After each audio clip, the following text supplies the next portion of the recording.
Hello students, हम development of चिक पढ़ रहे थे और हमने पढ़ा था कि प्रिमिटिव स्टिक का निर्माण कैसे होता है। गैस्ट्रुलेशन का पार्ट पढ़ा था। अब आज हम पढ़ते हैं फॉर्मेशन ऑफ प्रिमिटिव गट, यानी कि आदि आंत्र। प्रिमिटिव गट का प्रारंभिक विकास आर्केन्टोन के रूप में होता है। इसमें पृष्ठ की ओर एंडोडर्मल कोशिकाएं और उधर की ओर पीतक पाई जाती हैं। भ्रूण में जैसे जैसे न्यूरलेशन की क्रिया होती है वैसे वैसे भ्रूणीय सिर वाले भाग में अग्र आंत का विकास होता है। अग्र आंत का विकास स्पेंक्लोप्रूर की अंधजेबनुमा प्रवर्त के रूप में होता है। इसका विकास भ्रूणीय विकास के प्रथम दिन होता है। प्रारंभिक अवस्था में यह अग्र आंत पार्श्व तथा पीछे की ओर से पीतक की तरफ खुली होती है। इस खुले हुए भाग को हम एंटीरियर इंटेस्टाइनल पोर्टल कहते हैं। लगभग 40 घंटे के विकास के बाद टेल फोल्ड गुहा के रूप में पश्च आंत्र का विकास होता है। इसकी गुहा आगे की ओर भविष्य की मध्य आंत्र से सतत रहती है। इसे पोस्टीरियर इंटेस्टाइनल पोर्टल कहते हैं। अब है development of chick according to the hours of incubation. मुर्गी के चूजे के भ्रूणी विकास की विशेषता है कि इसके अध्ययन से भ्रूण की आयु का अनुमान लगाया जा सकता है तथा भ्रूण की आयु अंडे के सहने के घंटे और सोमाइटों की संख्या द्वारा आंकी जाती है। चूजे के विकास में सहने के 20 घंटे की अवधि के पश्चात एक जोड़ी सोमाइट प्रति घंटे की दर से विकसित होता है। इस विशिष्टता के आधार पर चूजे के विकास की अवस्थाओं को निम्न प्रमुख अवस्थाओं में विभेदित किया जा सकता है। सबसे पहला है 24 आवर्स स्टेज और 4 सोमाइट स्टेज।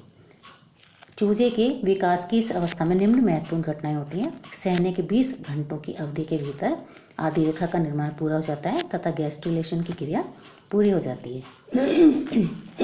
ये आपको डायग्राम में दिखाया है पूरा जो है किस तरह से प्रिमिटिव स्टिक और सोमाइट्स का निर्माण होता है।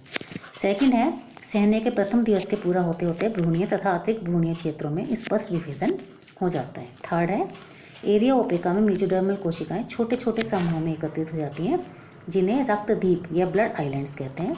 इन रक्त कणिकाओं तथा रक्त वाहिकाओं का विकास होता है। इनमें कुछ समय पश्चात अपारदर्शी क्षेत्र के विशिष्ट भाग में अतिरिक्त भ्रूणीय रक्त वाहिकाओं का जाल स्पष्ट दिखाई देने लगता है, जिसे हम एरिया वेस्कुलोसा कहते हैं। प्रारंभ में आदि तंत्रिका तंत्र एक तंत्रिकीय प्लेट के रूप में विकसित होती है। इसके पश्चात इसमें तंत्रिकीय वलनों एवं तंत्रिकीय खांच का विकास हो जाता है। 5 सहने के 20 घंटे की अवस्था में भ्रूणीय क्षेत्र का अग्रभाग उभर कर एक अर्ध चंद्राकार वलन का विकास करता है, जिसे हम हेड फोल्ड कहते हैं। 6 शीर्ष वलन के विकास के साथ ही एंडोडर्म अपने आप पर वलित होकर आदि आंत्र गुहा का निर्माण करती है। इसके बाद 7 नोटोकोड एक छड़ के रूप में विकसित हो जाती है, जो न्यूरल ग्रूव के पैने में स्पष्ट दिखाई देती हैं। 8 4 जोड़ी मेसोडर्मल सोमाइट्स स्पष्ट दिखाई देने लगते हैं, जो नोटोकोड के पास में स्थित होते हैं। तो इस प्रकार 4 सोमाइट स्टेज में ये सारी विशेषताएं पाई जाती हैं। अब है सहने के 33 घंटे की अवस्था, यानी कि 12 पेयर सोमाइट स्टेज। इसके अंदर क्या क्या चीज़ें दिखाई देती हैं। वैस्तुतीय अवस्था पूर्ण वर्णित भ्रूण से मिलती जुलती होती है, परंतु फिर भी स्पष्ट विभेदन दिखाई देते हैं। फर्स्ट है एरिया वेस्कुलोसा अधिक सुगठित तथा शीर्ष भाग में स्पष्ट दिखाई देता है। सेकंड द्रक आशय स्तर पर शीर्ष एक्टोडर्म के ऊपर प्रसारित होकर सब सिफेलिक पॉकेट का निर्माण करता है। थर्ड पूर्व तंत्र के आकार में वृद्धि के अलावा कोई विशेष परिवर्तन नहीं होता है।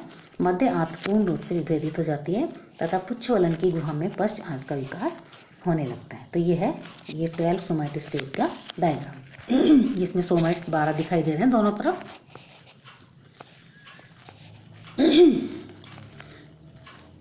फोर्थ है भ्रूण के शीर्ष के 2/3 भाग में तंत्रिकीय वलन परस्पर मिलकर तंत्रिकीय नलिका का निर्माण करते हैं। ये तंत्रिकीय नलिका दोनों सिरों से खुली होती है। तंत्रिकीय नाल का अग्रभाग 3 मस्तिष्क क्षेत्रों में फैल जाता है।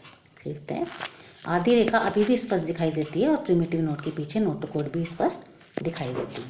6 है नोटोकोड के पास में 12 जोड़ी सोमाइट स्पष्ट रूप से दिखाई देने लगते हैं।